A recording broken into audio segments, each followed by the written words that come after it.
કચ્છના એક વિદ્વાન રજવાડી કવિ જેમનું નામ છે જાડેજા હમીરજી.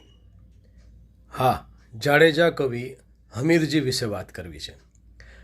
તેઓ વિંજાણના અબડાસા તાલુકાનું ગામ વિંજાણ, બે કલગીવાળું ગામ વિંજાણ, અને આ ગામના આ કવિ જેમની પ્રસ્તુત રચના જે કવિત અને એને મેળ ખાતી એક સંલગ્ન હિન્દી રચના પણ અહીં મૂકશું.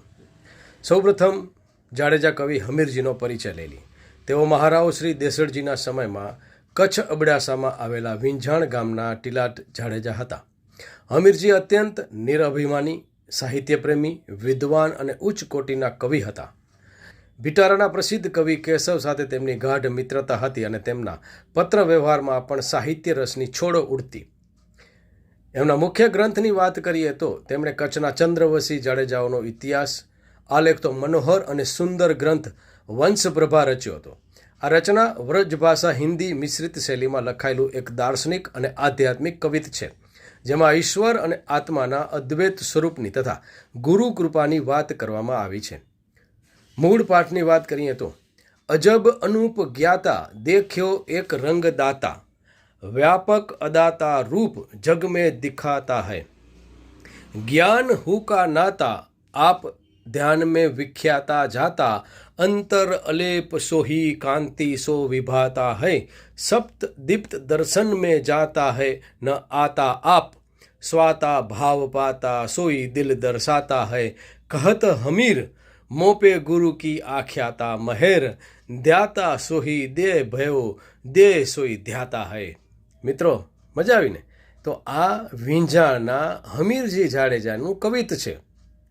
બહુ ઓછા લોકોને ખ્યાલ હશે, પણ હવે એને સરળ અને આપણે સમજાય એવી ભાષામાં રજૂ કરું તો અજબ અનૂપ જ્ઞાતા જગત મેં દિખાતા હૈ, મેં એવા એક અદ્ભુત અજબ અને ઉપમા ન આપી શકાય એવા અનૂપ સર્વજ્ઞાતા અને સૌને ભક્તિ કે આનંદનો રંગ આપનારા પરમાત્માને જોયા છે, જેનું કોઈ ભૌતિક રૂપ નથી, છતાં તે આખા જગતમાં વ્યાપ થઈને દેખાઈ રહ્યા છે. બીજું, જ્ઞાન હુ કા નાતા કાંતિ સો વિભાતા હૈ, તેમની સાથે માત્ર સાચા જ્ઞાનનો જ સંબંધ છે.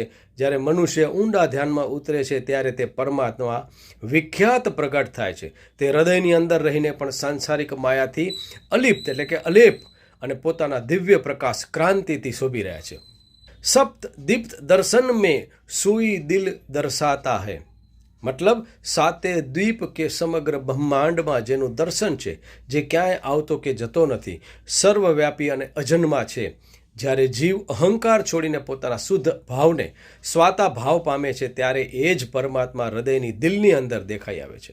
કહત હૈ હમીર મોપે દે સોઈ ધ્યાતા હૈ, કવિ હમીરજી કહે છે કે મારા પર મારા સદગુરુની એવી અમીર કૃપા મહેર થઈ છે કે જેણે મારું અજ્ઞાન હરી લીધું છે.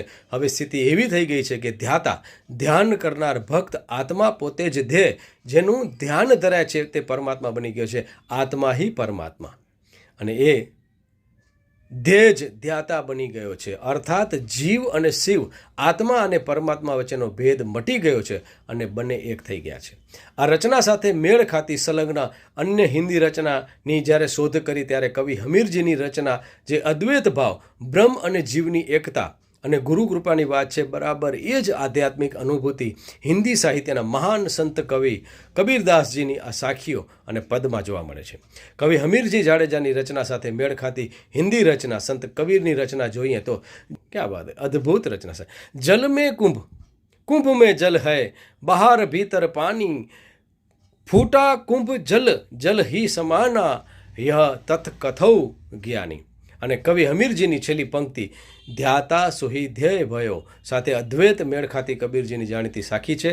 લાલી મેરે લાલ કી જીત દેખું તિત લાલ, લાલી દેખન મેં ગઈ મેં ભી હો ગઈ લાલ. આ રચનાનો કવિ હમીરજીની કૃતિ સાથે મેળ અને સંદર્ભ છે. જેમ કવિ હમીરજી ગુરુ કૃપાથી ધ્યાતા અને ધ્યેયની એકતા અનુભવે છે, તેમ કબીરજી પણ કહે છે કે મારા પરમાત્માની દિવ્યતા લાલી આખા જગતમાં વ્યાપ્ત છે. જ્યારે હું એ પરમાત્માના સ્વરૂપને જોવા ગઈ, ધ્યાન ધરવા ગઈ, ત્યારે હું પોતે પણ એમના રંગમાં રંગાઈ ગઈ, એમના જેવી જ લાલ થઈ ગઈ. એટલે ભક્ત અને ભગવાન વચ્ચેનો ભેદ નાશ પામ્યો છે. મિત્રો, આપને આ રચના કેવી લાગી, આ પ્રયત્ન કેવો લાગ્યો, ચોક્કસ કમેન્ટ્સમાં જણાવજો. નમસ્કાર, હું જામ જયમલસિંહ જાડેજા, મા આશાપુરા ન્યૂઝ, મા ન્યૂઝ, કચ્છ, ગુજરાત.